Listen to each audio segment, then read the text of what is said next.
Саламатсызбы? Урматтуу көрүүчүм. Биз өткөндө комуз менен тааныштык. Комузга кириштик. Комуздун жаралы тарыхы боюнча маалымат алдык. Эми болсо биз комузду үйрөнүшүбүз үчүн эмне кылыш керек?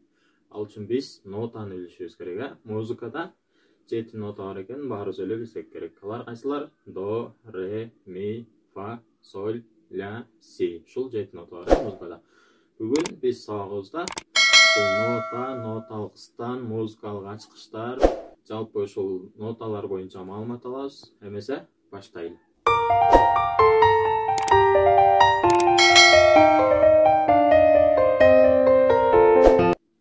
Ноталык стан боюнча айтсак, ноталык стан 5 сызыктан турат, анын ичине ноталар жазылат. Ноталык станды биз ылдыйдан өйдөнү карай санайбыз. Башкача айтканда, мисалы ылдый жагында эң биринчи сызык 1, үстүңкүсү 2, андан кийин 3, 4, 5 сызык болот.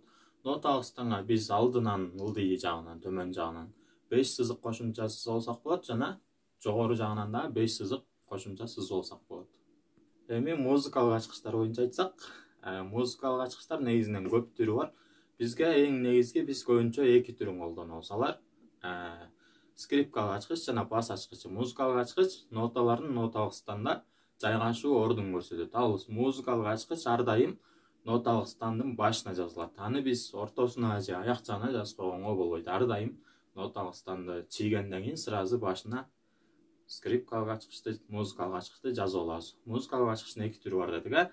Биринчиси скрипкалык ачкыч. Скрипкалык ачкыч латындын ж тамгасынан алынган, бизче соль нотасын түшүндүрөт. Ал скрипкалык ачкычтын башы ошол соль нотасы жайгашкан сызыктан башталат. Мынакей бул жерде скрипкалык ачкычтын сызылышын көрөсүздөр.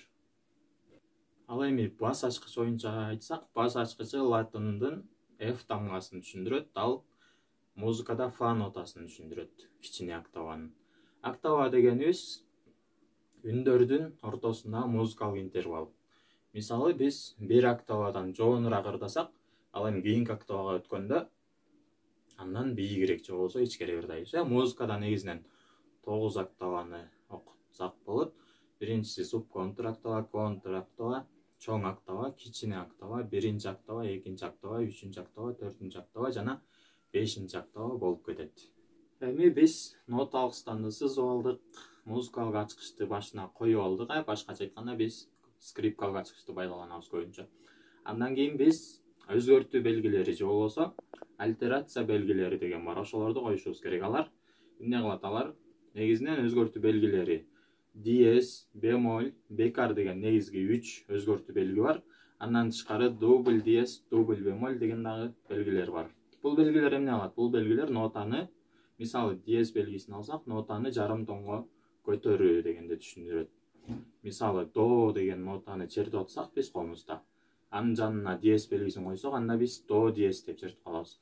Эгерде бемоль белгисин койсок, анда бемоль белгиси нотаны жарым тонго тескерисинче түшүрөт. Мисалы ре деп нотаны чертип атсак, анын жанына бемоль белгисин койсок, анда ре бемоль деген нотаны чертип калабыз. Ал эми бекар белгиси болсо, ошол музыкалык стандагы, ноталык стандагы бардык белгилерди жоёт. Башкача айтканда, ал бекар белгиси турган жерден биз нотанын өзүн гана чертебиз. Ал эми дубль диез белгиси нотаны бир тонго көтөрөт, жогорулатат. Мисалы до нотасын алсак, бир тонго көтөргөндө ре нотасы болуп калат. Ал эми дубль бемоль нотасы тескерисинче нотаны бир тонго түшүрөт, төмөндөтөт. Мисалы ми нотасын алсак, бир тонго төмөндөгөндө дубль бемольду койсок, ал жерден биз ре нотасын чертип калабыз. Эми биз ноталык станды жазып алдык, ачкычты коюп алдык, керектүү өзгөртүү белгилерин коюп алдык. Эми нотага киришебиз. Музыкада 7 нота бар дедик. Алар кайсылар дедик? Алар до, ре, ми, фа, соль, ля, си. Эми ушул ноталар ноталык станда кандай жайгашат? Ал үчүн биз биринчи ноталык стандын астына кошумча бир сызык сызып алабыз да, ал жерге до нотасын жазабыз. До нотасы ошол кошумча бир сызыкты бастырылып жазылат. Андан кийин ошол эле сызыктын үстүнө жана ноталык стандын биринчи сызыгы менен ошол сызыктын ортосуна ре нотасы жазылат. Андан кийин ноталык стандын биринчи сызыгын бастырылып ми нотасы жазылат. Андан кийин ошондой эле катарынан биринчи сызык менен экинчи сызыктын ортосуна фа нотасы жасалат. Андан кийин экинчи сызыкты бастырылып соль нотасы жазылат. Андан кийин экинчи сызык менен үчүнчү сызыктын ортосуна ля нотасы жазылат. Андан кийин үчүнчү сызыкты бастырылып си нотасы жазылат. Биз 7 нотаны жаздык. Андан кийин 3-чү сызык менен 4-чү сызыктын ортосуна кайрадан до нотасы жазылат. Андан кийин 4-чү сызыкты бастырылып ре нотасы жазылат. Андан кийин 4-чү сызык менен 5-чү сызыктын ортосуна фа нотасы жазылат. Андан кийин 5-чү сызыкты бастырылып соль нотасы жазылат. Нар жакта бизде месте жок калды. Биз жана айтканбыз, астынан 5, үстүнөн 5 сызык кошулсак болот деп. Дагы бир кошумча сызык чийебиз нота алгыштардын үстүнө. Ал сызык менен 5-чү сызыктын ортосуна ля нотасы жазылат. Андан кийин ошол кошумча сызыкты бастырылып си нотасы жазылат. Ноталар созулуш боюнча да бөлүнөт. Негизинен биз созулуш боюнча эң негизги 4-төөнү карап алабыз. Алар бүтүн нота, жарым нота, чейректик нота жана 8-дик нота. Андан ары 16-лык, 32-лик, 64-лүк болуп кете берет. Бүтүн нота деген созулуш боюнча 4 ийге созулат. Мисалы биз комуз чертүүдө мисалы черткенде 1 и, 2 и, 3 и, 4 и деп созабыз. Бул бүтүн нота болуп эсептелет. Ал эми жарым нота 2 ийге созулат. Анда биз кандай кылабыз? 1 и, 2 и деп кармайбыз. Ал эми чейректик нота 1 ийге саналат же созулат. 1 и. Ал эми 8-дик нота 1 ге же болсо ийге саналат. Аны биз черткенде 1 же и деп эле чертип алабыз. Ал эми 16-лык нота дагы 32-лик, 64-лүк дегендер андан дагы ылдам болуп кете берет. Ноталар латын алфавитинде кандай белгиленет? Же болсо англис алфавитинде.